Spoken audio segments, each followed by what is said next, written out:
வணக்கம் மக்களே! நான் உங்க டாக்டர் டி. நம்முடைய மார்னிங் ரொட்டீன் பார்த்தீங்கன்னா, லாஸ்ட் 1 இயரா ஒழுங்காவே இல்ல.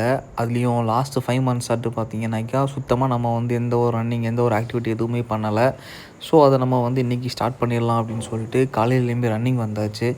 ரன்னிங் பார்த்தீங்கன்னா, முந்தி 5 கிலோமீட்டர்ஸ் ஓடிட்டுருந்தோம். ஆனா, நம்மளுக்கு வந்து நல்ல கேப் ஆனதுனால, இன்னைக்கு நமக்கு வந்து மூச்சு இளைக்க இளைக்க ஓடி 2 கிலோமீட்டருக்கு மேல ஓட முடியல.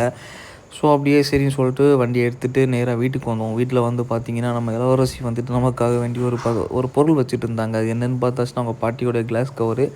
அத அப்படியே வாங்கி திருப்பி பத்திரமா அவங்கள்ட்டயே குடுத்துட்டு, போயிட்டு ஃப்ரெஷ் அப் ஆயிட்டு, குளிச்சு கிளம்பி காலேஜுக்கு கிளம்பியாச்சு. அப்படியே காலேஜுக்கு போயிட்டுருக்கும்போது, வழக்கம் போல பெட்ரோல் பங்க்ல போயிட்டு பெட்ரோல் போட்டுட்டு, சூப்பரா ஹேப்பியா காலேஜுக்கு போயிட்டு ரிட்டர்ன் வந்துட்டுருந்தோம். ரிட்டர்ன் வரும்போது பார்த்தீங்கன்னாக்கா, என்னுடைய தாத்தா வந்துட்டு முருங்கக்கா பறிக்கிறதுக்கு கொக்கியெல்லாம் கொண்டு வந்துட்டு இருந்தாங்க. இப்போ நம்ம வந்து ஒய்ஃப்க்கு உடம்பு முடியாதனால, ஒய்ஃபோட வீட்டுக்கு வந்திருந்தோம்.